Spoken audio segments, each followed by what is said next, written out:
Tell us about your background. You were classically trained on the violin, I think. I was, yeah, classically trained on the viola. I went to New England Conservatory, studying performance and enjoyed my time in Boston. And I kind of then I took a bit of a detour, did Alexander technique training for 3 years after school and found my way to New York about 10 years ago, 11 years ago. So yeah, at that time I was, I loved classical music so much, but I was just kind of looking for ways to branch out. And I guess really I was looking for like some of the youthful feelings I had as a young person discovering music, just like emotion, expression, sense of community, sense of like surrendering to like a really big piece. Or like I loved playing in symphony when I was a kid, I would memorize the entire piece. I'd memorize the viola part, I just loved this feeling of like being a part of a big sweeping musical gesture. And I think somewhere at conservatory, just maybe just the way I approached that style of learning, I think I sort of became so caught up in being critical or being focusing on the details that I sort of forgot how to listen, I think. Mm. Forgot how to hear music and sound.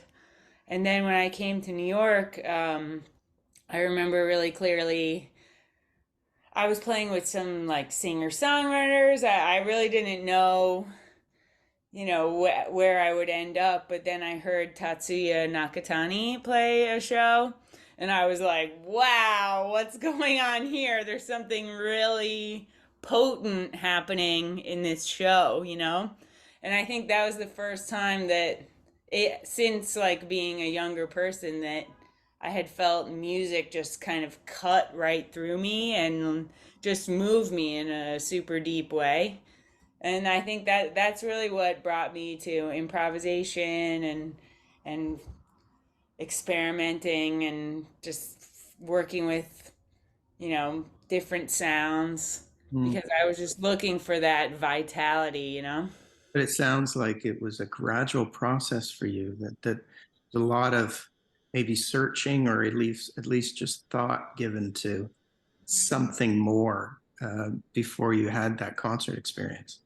Yeah, I was definitely searching. I think I felt a little bit lost playing classical music at that time, which is interesting because now I enjoy it so much. Now like I think getting space away from maybe the culture or that at least I was bringing to it or that I found in that world. Um, and just going back to putting the focus on like listening and expressing rather than like executing with perfection. And I think even still, like my playing is still kind of questioning that, like supreme beauty of tone all the time and perfection and clarity of tone and like perfectly even vibrato, like those were the things in which I was training so much. And I think I really felt at that time that it didn't express like my experience of what life was. And I just felt like I think about this a lot with visual art. We're able to handle so much abstraction and kind of aggression or violence when it comes to visual art, but when it comes to sounds, I think a lot of people feel really, because music can cut through you in that way. They feel like any kind of challenging sound puts them in a really vulnerable state. Mm. But for me, I feel like why have art if it doesn't connect in any way to like a range of human life and expression? So I think I've been really drawn to accepting that wide range in sound, just like it's accepted in the visual realm. And I think giving myself permission to play a terrible, ugly sound helps me appreciate the beauty in a way that I couldn't get when I was only focusing on that style of playing. There's a piece on the new album called Beginnings, which really hit me in exactly the way you're describing. What is it that you want to communicate with a piece like that? I mean, for me, a lot of this music is so tactile, and I think like so rooted in the body. I think in general, that's where I really feel music from, like even classical music to now. It's like it's a vibration. And when we all have had that spirit experience in a live music setting where the music is vibrating our bodies, like the really loud bass or sitting next to the monitor, and you have this experience of like your brain kind of can be quiet because like you're having this full body experience. And so for me, that often is a guide for creating and following a musical line, just like the life of that expression as it flows in the body and following that. And I think, like, again, expression and emotion, they are, to me, so tied to the body. We feel them so palpably, and we feel them, like, in our chest or in our gut. And as a string player, you can really experience that with your instrument as well. The technique of getting those sounds, just like connects everything to the line of the music in a really clear way. And when you're playing in a symphony, I've been told this before, it is like being inside the music, isn't it? It is, and that's just the best part. And I think now I can enjoy it so much more because I'm less evaluating and more listening. And I think that mindset actually makes you play better as well. Technically, from like an aesthetic classical point of view as well. Just hearing your part fit together, hearing yourself blend in a section, it takes care a lot of these technical pursuits that we get so caught up in when we're just focusing on playing perfectly, But if you connect to that greater context and the real like essence of what the piece is, I think the technique often just rises up to serve that idea that you're trying to get. You mentioned the Alexander technique at the top of the conversation. What's that? It's a It's a study of the use of the body and how it relates to our thinking mind and habits. So I came to it through injury, and it's a really good lens for examining how we use our body in everyday life, how we use it with an instrument. And one thing that initially gets uncovered is this sort of like inner flow of the body. And I think using that to create more support and power of the body is a way that I was able to deal with a lot of my injury and issues around that. But it does kind of, it's a real mind body practice. And I think spending time in that world also really impacted my musicianship. And like it makes me think of Pauline Oliveros with like listening with your body. You really get that experience when you're doing the Alexander technique. It's like you're listening to your nervous system, and in that way you can find physical and spiritual and emotional tension and change it to a kind of support.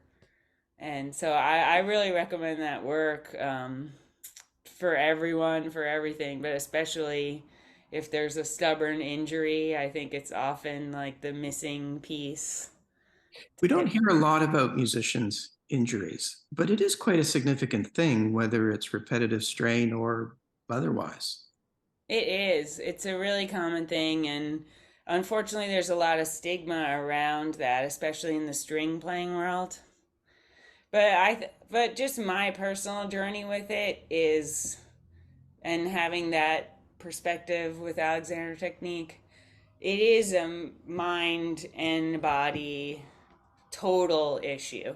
Even something like repetitive use, there's the whole character behind the repetition that you yourself are bringing out, the attitude. And I think making that connection between the tone of my body and the action I was doing with it does really connect to the way I make music now. It's like really embodying a character and really supporting the character of the sound with like the whole self in your mind, singing, and in the way you're moving gesturally, and how that all kind of culminates in like supporting the phrase of the line that you're trying to make. How do you describe that character? That actually, to me, I don't really necessarily feel like a premeditated experience with the character. Sometimes I do, like I'll be in a moment, like one thing I loved was like if I would feel like almost a little nervous at the beginning when I first started playing solo, and I remember being like, okay, great. This is a really clear character that I'm in. I'm not going to try to play some placid, long tone thing right now. Like, I feel like enervated electricity. So then I would start with a sudden burst, and I think like matching the music to sort of the inner state really helped me feel like a connection there with performing. But now I really feel like it's kind of a give and take. Like you listen in this way, in this sort of like almost heightened state, like a trance. And the music kind of seems to have its own propulsion. So then your job just becomes to support that line with and to keep and like feed that line with the energy and maybe just allow it to live its life. Yeah, I was going to ask if the improvisational process ever surprises you. All the time. Yesterday I was playing a show on my throw violin, which is a bit of a mutant instrument to begin with, and the bridge went flying and my D string popped, and I was like, well, I'm glad I brought my viola because I need to stop and do a repair mid set, which it was a funny moment for me, but like I'm feeling comfortable enough in that space where I was like, well, that was dramatic, but in a more kind of like data, I don't usually break my instrument. I usually have a bit more control than that. But on a day to day sort of experience, that's why I love preparations and preparing the instrument because, like I was saying before, strings are so alive. They're just vibrating machines, and they really respond to the dimensions of the room, the way I am that day, if I have a light touch or a stronger touch, or how humid it is. And so there's so many variables for even playing just one open string. And then when you add something I love, like styrofoam will make a completely kind of different tone every day.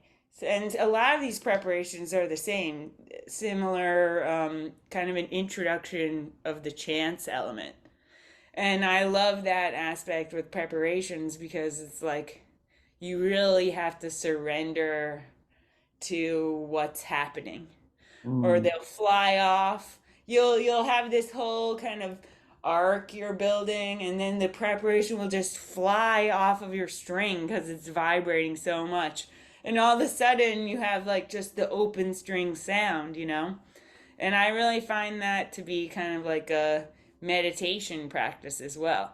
Like, can I follow and support this line under all circumstances? So, like, life tests you, right? It throws obstacles in your direction, it throws chance and the unknown. And when you're in that moment of performing, like you have a job, and your job is to, I think, like, I think it's a really sacred human job of like leading everyone in the space in like a moment of togetherness, you know? And I think like I really, really think live performance is a deeply essential and like human experience of connection and vibration. And even as we're sitting here in the computer, it's kind of reminding me of like how much I missed that when we were all doing virtual, you know, and how it became so clear to me that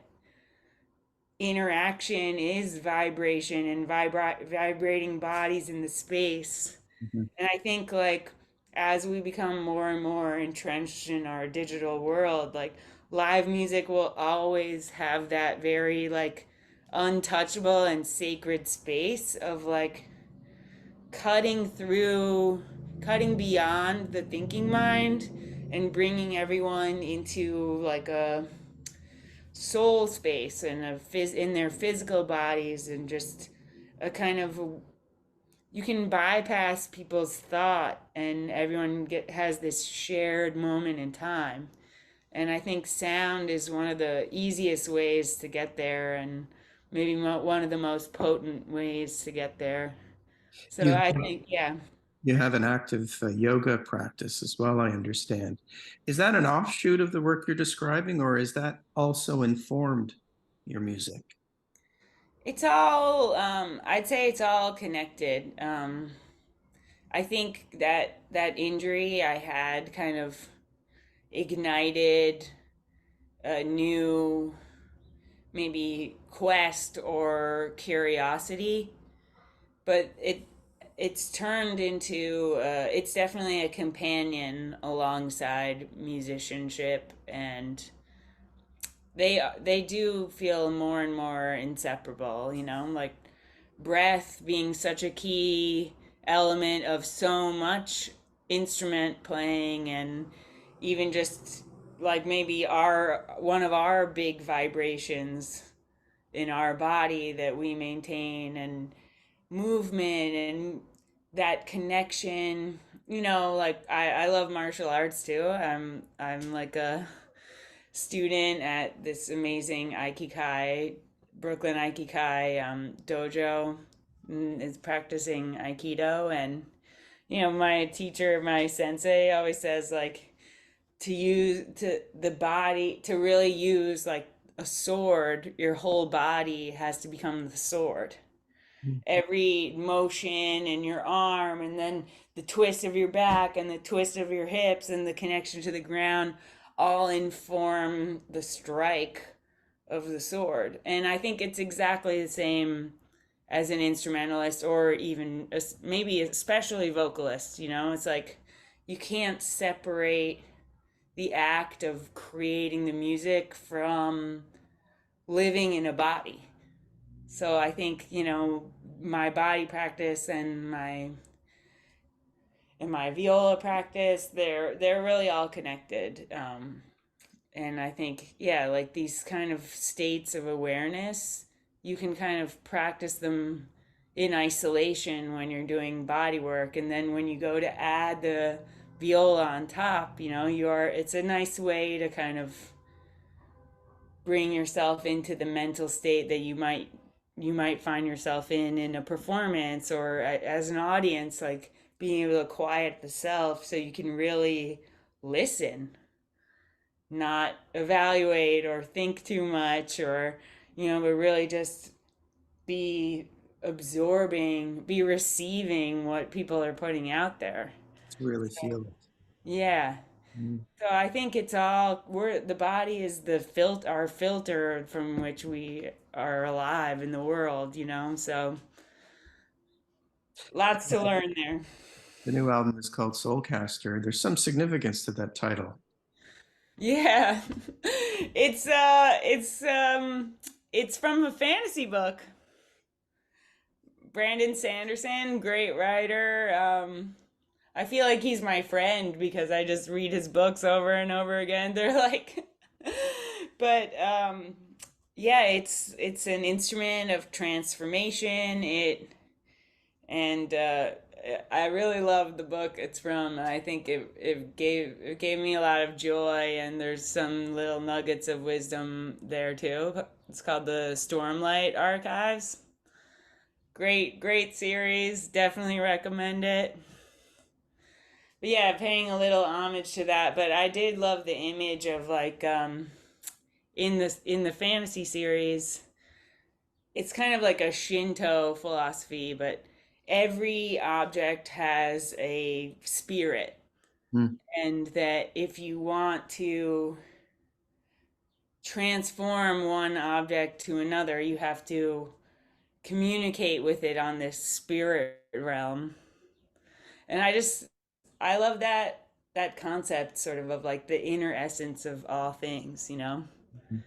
And there's a lot of depth to this concept, like that Shinto concept, you know? It's like even the table my computer's on right now has a connection to the tree in the past, and I mean, you can't play a string instrument and not believe a little bit of that anyway, you know? It's like there's Well, that's such why I a ask, in particular, your use of, as you were discussing earlier, the prepared viola and the way you're able to turn that into something unexpected and fascinating and as you say, sometimes surprising. Um, what got you interested in prepared instrumentation? I think it was this initial curiosity or enjoyment with some of the harsher sounds that the instrument could make. Maybe that was an act of rebellion, like I'm sick of playing beautifully all the time. You know, all I ever do is play beautifully, and I'm kind of mad right now, you know? So, why should I? What service is this doing if I have to mask what I really feel? But there's also just kind of a childlike joy in some of those things, like just like, oh, I wonder what this piece of plastic sounds like, you know? And I think too often when we become professionals, you know, we lose that sense of wonder and curiosity, you know?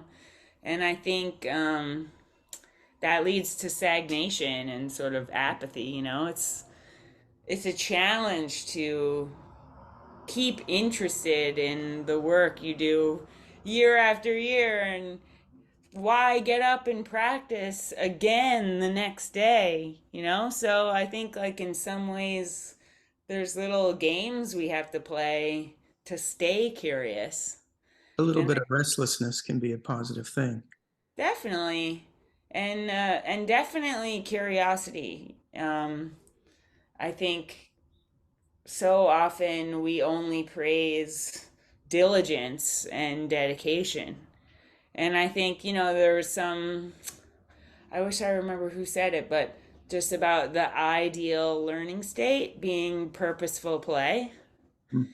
You actually learn and retain more, which is so opposite to, I mean, I'm here in New York. It's like the grind, the hustle, it's like, I'm gonna destroy the day. It's so serious, it's so heavy, you know? And there's like, yeah, so much about hard work, you know? And as it turns out, a sense of lightness and fun actually has better results for learning, for cognition, for longevity. Mm. Um, yeah, and again, it makes me think about a lot of the folks I know in classical music who just burn out Mm. because like it's nothing to do with the music itself, but I think the way that a lot of people experience the teaching and learning aspect is very much a clear right, a clear wrong, and this idea of like you just have to practice 5 hours a day. And I don't know, it's I think if you keep a sense of joy, you might decide you want to play for 8 hours that day. Mhm. But like maybe if you're like, and then I'll do this 1,000 times and then this 1,000 times, you don't necessarily allow for your creative mind or your ear to say, oh, maybe I'm going to go and do this side turn for a little bit and work on this thing that seems unrelated, but it's just like what I'm yearning to work on. You don't have that sense of intuition. And I think like learning and growth, they're not linear. We Mm. know this, they're up and down, they're cyclical. That's real growth. So trying to force it into a linear path, I think, is very frustrating and leads to a lot of negative emotions. So yeah, little games you got to play to just not give up and to stick with it year after year, I think. That's a different art, the art of sticking with stuff and the art of practicing art. It's a big philosophy, I think. That ability to persevere, but stay open. Those are sometimes two contrasting things. Definitely.